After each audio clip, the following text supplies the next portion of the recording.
我们今天又挖了这么多黑曜石，我想拿这些黑曜石再来修一个新的云杉树场。之前的云杉树场呢还有点问题，我们待会再来慢慢讲一下。我们可以打开 M+L， 可以看一下投影这个文件。现在我们已经有725个黑曜石，总共需要507。那行吧，我们准备回主世界了。好的，欢迎回来，我是乔哥。那么我们今天要做的这一个大云杉树场呢，在这个地方，我把投影已经放出来了，在这边一个小树场的旁边，这块地是我刚刚也整理过的，把它挖了很大一部分。大家可以看到这一边已经又削平整了一些。以前的那一个云杉树场是什么问题呢？我之前的节目里好像也没有说吧，就是现在 1.16 版本炸掉的这个木头它会聚集在一起， 1.16 它的掉落物它会自动的把它聚集在一起，所以就会导致很多的木头就聚集到这上面去了，到上面缝隙里面，然后掉不下去，最后就被炸掉。它的浪费程度还是很多的，比以前 1.14 我感觉浪费要多的很多。然后 1.15 之后的版本呢，云杉树苗它的生长的条件也是放宽松了，所以你来这里种树的时候，有可能是这一个先种上去直接被骨粉催熟，然后你其他3个都没有来得及种，这个就已经长起来了，它就长成一个小的云杉树。而小的云杉树这里是没法检测到，那么这后面的活塞就不会推，就会造成这么一个问题。解决这个问题也很简单，我们只用在这个云杉树以它为中心5×5的范围，在第3格高以上的地方5×5的范围之内给它放一个方块，只要不是泥土或者是原木都会阻挡，都会影响它的生长，它都不会生长。只要我们把4棵树苗全都种满了，它反而就可以生长了，这就很奇怪。小树它不能长，变成大的树它就可以长了。那我们这里做了一个新的云杉树场呢，主要是为了解决那个挂壁的情况，会有很多的木头挂在那个墙壁上面。这个树场看起来会比较大，而且卡顿也是有点大。它的卡顿主要是活塞，很多活塞在里面推。这个树场的一个基础结构呢，还是以前的那种临时的云杉树场的结构。我们可以看到这一边还是以前的那种结构，只不过我把里面的活塞推动的这个部分把它弄成了同步下层。它一共有28层，这个结构28层，下层分为14，上层也是14层，下层14层是同时推，然后一 T 的间隔之后，然后是上层的14层来推，所以他们14层一起推就会卡顿有点大。虽然占用的 MSPT 还好，也就10几到20 MSPT， 应该没有吧？应该没有20，应该有占10几 MSPT， 但是它有点吃 CPU， 会有点掉帧。好，那么关于里面的一些细节，我们待会一边做一边来讲。我就先施工这一块我就不讲了，我就自己线下先把它做好，然后再讲后面的这一块是怎么运作的。好，我现在已经将树场做了2层，这边大家可以看到还是跟以前的结构是一样的。把木头推到这边来之后，这边有一次重组。我现在讲的就是想给大家了解一下这里的重组是怎么做到的。我们可以在旁边来摆一下这个模型，这个地方摆不了，到这里来吧。好，把光亮打开，是这个样子的。2个活塞呢，这边2排活塞分别往2个方向推。首先推过来，推到这里来，对吧？这里的活塞要往右边推一次，它就成这个样子了。然后第2次呢，这里面如果长了木头，继续往外面推，它一次能够推2格，那么这边2格呢就推到这里来了，这边2个呢就推到这里来，然后这2排活塞分别一个往左，一个往右。好，这个就推到这里来了，这个呢就推到这边来了，就这样如此往复。后面的呢就是一个道理，继续推到这里来，这个呢就正好插到这个缝隙里面去了。然后再往2个方向推，最终它的结果是怎么样子呢？就能够一直往这边推很长，这边也是一样，也是能够推很长。这就是第一次重组，能够把这边的2次递归把它弄成了普通的单次推动，也就是这边大家可以看到，一个往右，一个往左，然后推到这里来进行拐弯，这边要拐弯，然后进行第2次重组。第2次重组我待会做到上面来，然后再给大家仔细的分析一下。我现在呢已经做到了第16层。之前我们说啊，这个树场一共有28层这么高，这个推动原木的这个地方是把它分成了上下各14层。14层把它分开是起到一个什么作用呢？是我在这里能够方便让它重组，这下面14层，然后第15、16是朝另一个方向推，而后面呢也是一样，也朝另一个方向推。这边推过来就是一个，好，我们过来看看。那么这边有14格高，推过来，然后进行拐弯，拐到这里来进行第2次重组。那么这一次重组呢，会把它往这个爆炸室里面推。这中间也是一个2次递归，把它推进去，然后上下分别往中间压缩，把它压进去，然后横推进去。如果直接一整个28格那么高把它推过来进行第2次重组，那就有点困难。总之我现在还没有想到什么可以直接重组28格高的这个方法。虽然我之前看过李芒果做了一个也是这种大云杉树上，好像是直接将28格高的原木到这里来重组，只不过我自己目前还没有找到那种方法。那么这个地方就把它分成了上下2节。好，现在我们做完了，就是这个样子的。现在做好了这个树场呢，里面是没有任何的木头，是空的。也就是说我这个投影呢，我事先在创造里面做的时候就已经把里面的木头都给清空了，这样我们生存做的时候呢，就不用再像上一次那个刷石机那样里面塞满了石头，结果我们还不方便把它都给填起来。然后这里面有几个地方要先说一下，就是这里的第2次重组的这个地方，那么这个2次递归上面需要放上方块。如果你这里没有直接放方块的话，你让这里原木先慢慢推过来，然后推到这里，基本上很大的概率就会这里的活塞全都推乱了。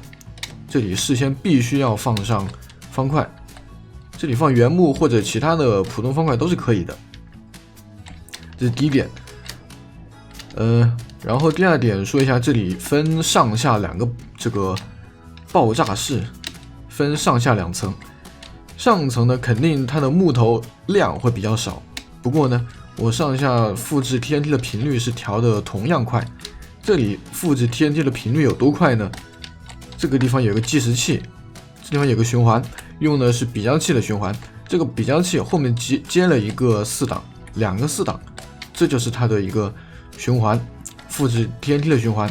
然后这里缓存 TNT 用到了2个活塞，像这样推，不像以前缓存 TNT 就只用到了一个活塞，让它掉到这里来，然后把它推下去。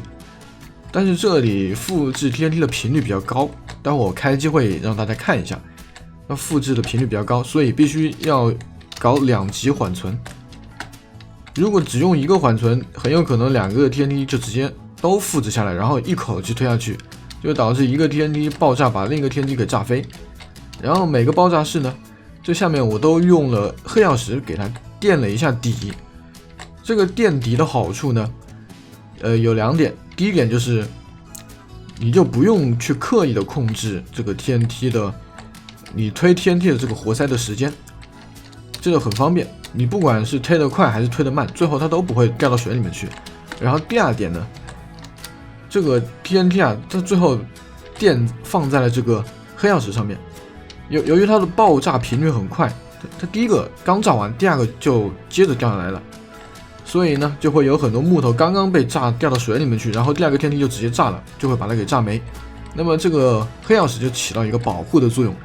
第2次爆炸的时候，它就不会把这些在水里面冲刷下去的木头给炸掉啊，这是它的2个好处。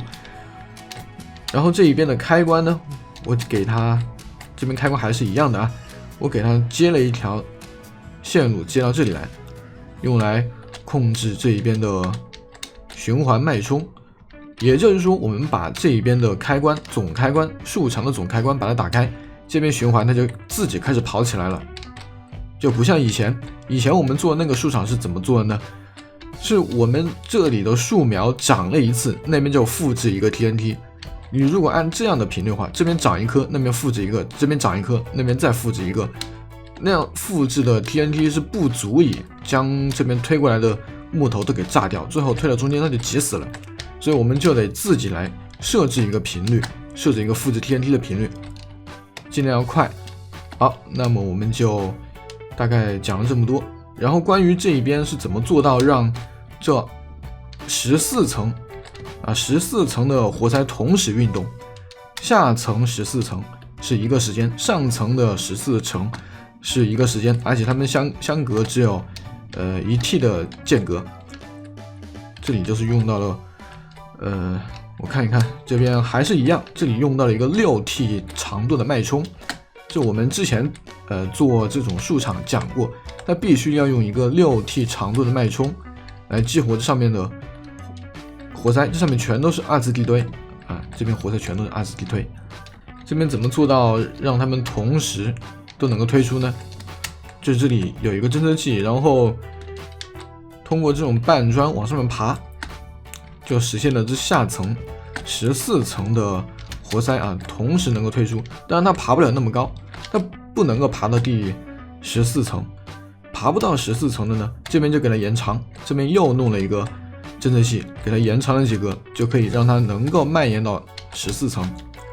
上面也是一个道理。好，那我们现在就可以开机了。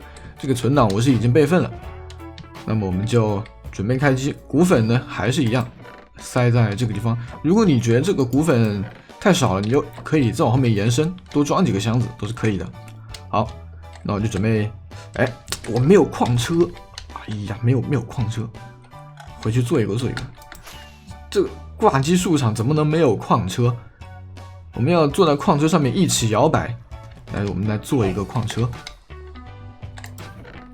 拿5个。好，准备好了啊！我们要马上第一次开机我们这个不是炸膛的，这个能够正常工作的树场。虽然我还没有测试啊，我不知道会不会炸膛。先把它打开，然后好，这地方我们再坐上来。首先我们就用灵魂出窍，先到外面来看个情况。顺便我们可以看看这边的 TNT 的复制的情况。你看这里的频率还是相当快的。这下面的循环呢，是通过这里有一个活塞，这个很长的一个柱状的这个粘液块啊，把信号传到上面来，就可以让上面和下面都是同样的频率。好，我就现在就开始右键了，准备开始种了。种的时候会有点卡，有点掉帧。好，开始种了。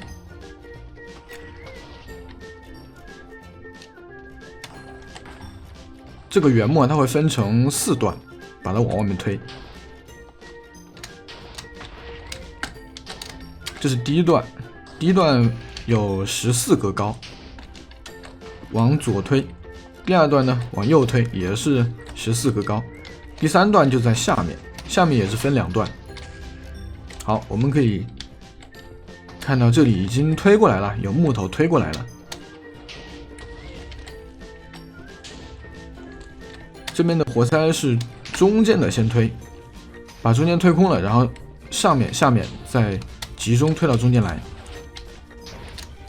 好，这边是不是有木头了？好，已经看到有木头进来了。然后这里的木头把它重组成2层，它的好处呢就是可以减少木头挂在中间的缝隙里面，因为它只有上下2格高，所以就没有什么地方可以让它能够挂在中间掉不下来。然后我们可以看到这水面上流动的木头也不会被 TNT 给炸掉。啊，有点卡。好，他们都能够掉下来。然后关于这个树场的效率呢，我之前创造也是已经测了，大概在96000，每小时96000，好像比我们之前做的这种我也是测了一下它的理论速度，也就是说，如果你把它全都往下推，然后把它给炸掉的话，理论速度是9万多一点吧，好像还没有这个效率高。哎，是不是没有这个效率高？我不太记得了。总之有一次测，好像速度没有这么高，也许是这个地方反应有点慢，那个树场反应有点慢。我们待会可以去创造看一下。我之前还做了一个这种树场是完全下推的，把原木完全往下推，而不是这样横推，因为我一直觉得横推会造成一部分浪费。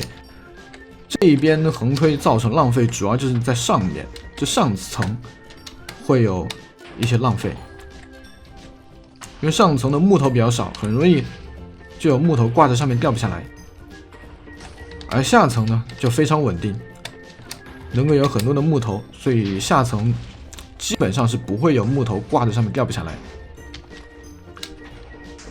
好，那这个树场呢，差不多也就给大家展示到这里吧。展示到这里，好，目前看来还是运行的比较稳定，没什么问题。然后再来检查一下外面的这个斜着的这个部分的活塞都没有变形，就说明已经没有问题了，对吧？这些活塞斜向的活塞都是正常的，没有被推乱。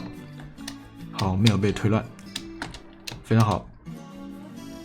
那我们这个树场就建完了，我们就顺便来给大家再看一下，之前还设计了一个，为什么那种树场我最后没有打算将它进行批量的投产呢？也不是批量投产，只是说拿来生产。是这里，我之前做的是这种是完全下推，这种体积特别大，有4个复制 TNT 的，而且活塞的数量也是相当的多，运行起来非常非常卡。这也是我为什么没有做的原因。我把它当时做完之后，后来又休息了几天，因为实在花了我好长的时间来弄这玩意。然后后来就想了一个这样比较稍微简单一点的做法，虽然会造成一部分的浪费，会在上层会有一点点浪费，实际上测试出来效率呢还可以，96000。我当时测这个的时候只有9万多一点吧，我也不太记得了。总之，这个树场是比之前那一种要好很多，而且体积上面也是减小了特别多。好了，那么本期视频呢，也就给大家介绍这么多。最后呢，记得给我视频点赞3连。这一期视频呢也是制作不容易，花了我很长时间。好了，那么感谢大家收看，我们下期节目再见。